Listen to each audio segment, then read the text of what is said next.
दोस्तों सी पैक का फेज 2 पाकिस्तान के अंदर स्टार्ट हो चुका है। इसके जरिए पाकिस्तान के अंदर नए इकोनॉमिक कॉरिडोर्स बनाए जाएंगे।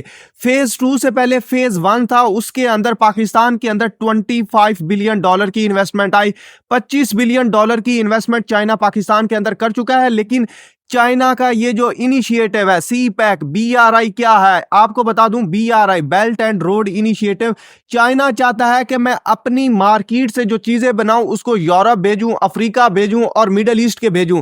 इसके जरिए उसको जाना पड़ता था चाइना से होकर मलेशिया से क्या है स्ट्रेट ऑफ मलाका के अंदर। इसी तरह वो क्या है अपनी चीजें एक्सपोर्ट करता था मिडल ईस्ट के अंदर भी, अफ्रीका के अंदर। लेकिन उसने बनाया CPEC China Pakistan economic corridor. इसके जरिए क्या है जो काश्गर रीजन है चाइना का और पाकिस्तान का ग्वादर, इसके जरिए पाकिस्तान के अंदर इन्वेस्टमेंट करनी थी। उसने रेलवे नेटवर्क बनाना था, रोड नेटवर्क बनाना था।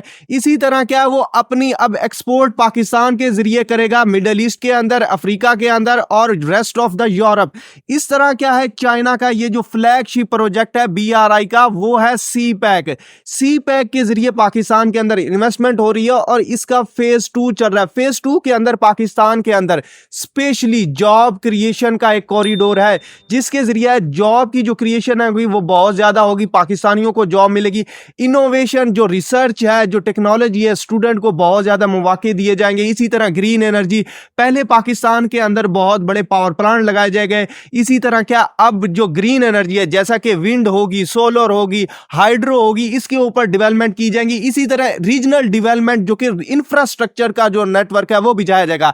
जिस तरह जो ग्वादर है, ग्वादर पोर्ट को रत्तो डेढ़ो M8 के साथ मिलाया जाना है, ये है रीजनल कनेक्टिविटी। इससे क्या है जो टाइम है वो कम हो जाएगा, जो ट्रांसपोर्टेशन है वो बहुत जल्दी पहुंचा करेगी और बहुत ज्यादा जो फ्यूल की कॉस्ट है वो कम हो जाएगी और आसानी से जो रीजनल कनेक्टिविटी है वो जुड़ जाएगी। इसी तरह जो एक्सपोर्ट्स होंगी वो बहुत ज्यादा हो जाएंगी। ये जो ग्वादर से जो रितो डेरो तक M8 बनाई जानी है, ये रीजनल कनेक्टिविटी का बहुत बड़ा शाहकार है। इसी तरह क्या है, इसी तरह ग्वादर को रेस्ट ऑफ द पाकिस्तान एक बहुत बड़े रेलवे नेटवर्क के साथ जुड़ाया जाना है। इसी तरह क्या है जो फेज 1 के अंदर पाकिस्तान के अंदर पाकिस्तानियों को 1,55,000 जॉब्स मिली। इसी तरह क्या है टोटल जो जॉब की क्रिएशन होगी 2,36,000 जॉब क्रिएट हुई। लेकिन क्या है जो पाकिस्तानियों को वो कम हुई, लेकिन अब स्पेशली फोकस किया जाएगा जॉब क्रिएशन के ऊपर।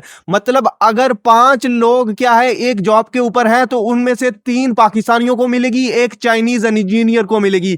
ये बहुत बड़ा फोकस किया जा रहा है इस इकोनॉमिक कॉरिडोर के अंदर, सी पैक के अंदर, फेज 2 के अंदर। इसी तरह क्या पाकिस्तान अपनी एग्रीकल्चर इकोनॉमी को क्या है इंडस्ट्रियल इकोनॉमी की तरफ चेंज कर रहा है, क्योंकि पाकिस्तान 60% अपनी जो GDP है वो एग्रीकल्चर से बनाता है। लेकिन जो इंडस्ट्री है जैसा कि वीट हो गया, हम इसको रिफाइन कर सकते हैं, इंडस्ट्री के अंदर बहुत ज्यादा इसको एक्सपोर्ट कर सकते हैं।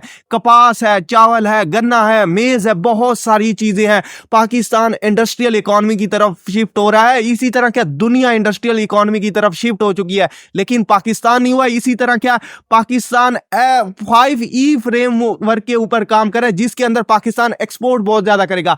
पाकिस्तान मनी जो है वो कर्जा लेता है, लेकिन एक्सपोर्ट के जरिए पाकिस्तान के अंदर डॉलर आएगा, कर्जे की जरूरत नहीं पड़ेगी। एनर्जी के ऊपर फोकस होगा, इक्विटी मतलब बहुत सारी डेवलपमेंट इस तरह होगी कि हम एक दूसरे के शेयर करेंगे। मतलब एक इकोनॉमिक जोन बनाना है, उसमें पब्लिक प्राइवेट पार्टनरशिप होगी।